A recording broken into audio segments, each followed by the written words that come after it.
Hai all, hari ni kita nak buat cucur badak. Mula-mula kita buat intinya dulu. Kita kisar bahan untuk tumisan. Masukkan cili kering, bawang merah,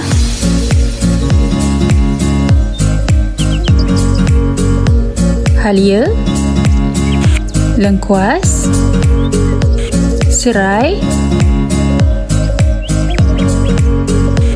dan juga udang kering. Tambahkan air ke dalam pengisar, kemudian kita kisar semuanya sampai halus. Panaskan minyak dalam kuali, kemudian kita tumiskan bahan yang kita dah kisar tadi. Tambahkan serbuk kunyit. Kita tumis sampai betul-betul pecah minyak. Bila dah pecah minyak, kita masukkan sedikit air, tambahkan garam dan gula Melaka. Kita tumis sekali lagi semua bahan-bahan ni sampai pecah minyak untuk kali kedua. Sambil tu boleh sesuaikan rasanya. Bila dah pecah minyak sekali lagi, kita masukkan kelapa parut. Sebatikan kelapa dengan bahan tumisan sampai semuanya sekata. Inti kelapa ni kita masak sampai sedikit ringan tapi tak terlalu kering. So, bila dah siap, kita angkat dan kita pinggan dulu. Kemudian kita masakkan keledek, masukkan air ke dalam periuk, biarkan mendidih dulu, kemudian baru kita masukkan keledek. Keledek kita potong saiz kecil supaya dia mudah lembut dan cepat masak. Tambahkan sedikit garam. Kemudian tutup periuk dan kita masak keledek ni sampai dia betul-betul lembut. Biasanya rebus keledek ni ambil masa dalam 15 ke 20 minit.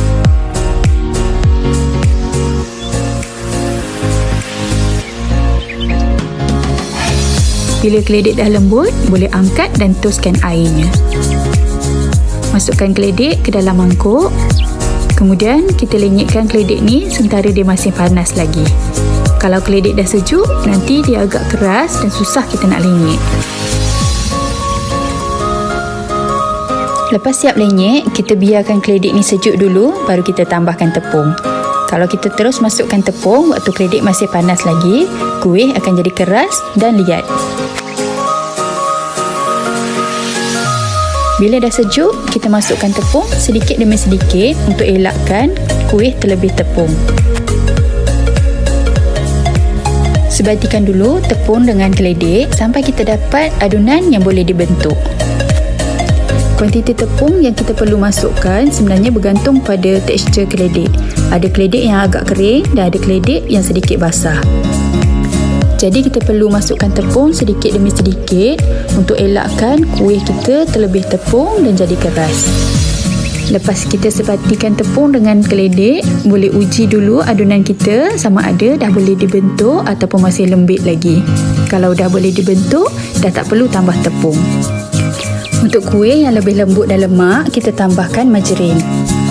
Sebatikan dengan adunan tadi.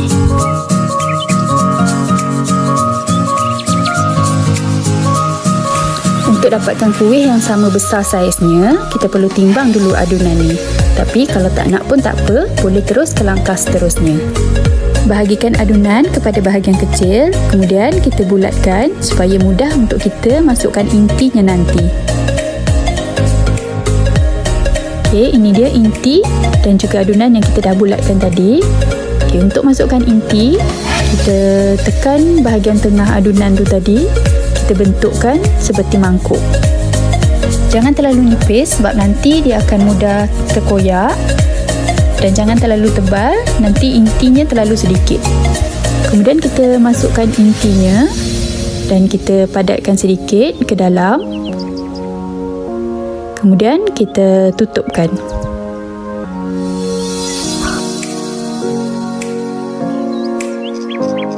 Pastikan kita lekat dengan kemas supaya tak terbuka masa kita goreng nanti.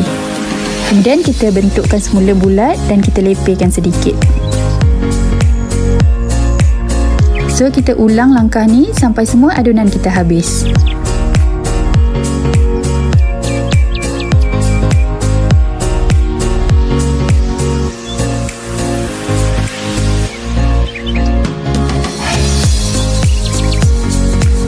Okey, bila dah siap, bolehlah digoreng.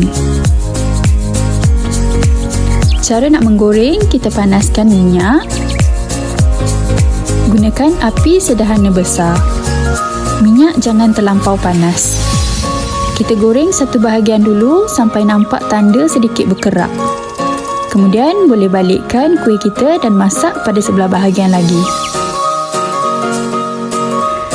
Bila dah nampak tanda berkerak pada dua-dua bahagian, bolehlah angkat kuih kita.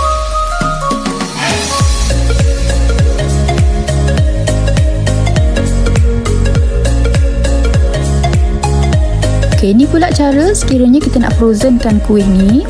Kita masak dulu kuih ni pada sebelah bahagian, lebih kurang 2-3 minit je, tak perlu sampai ada tanda kerak. Dan kita balikkan dan masak sebelah lagi. Okey, kemudian boleh angkat.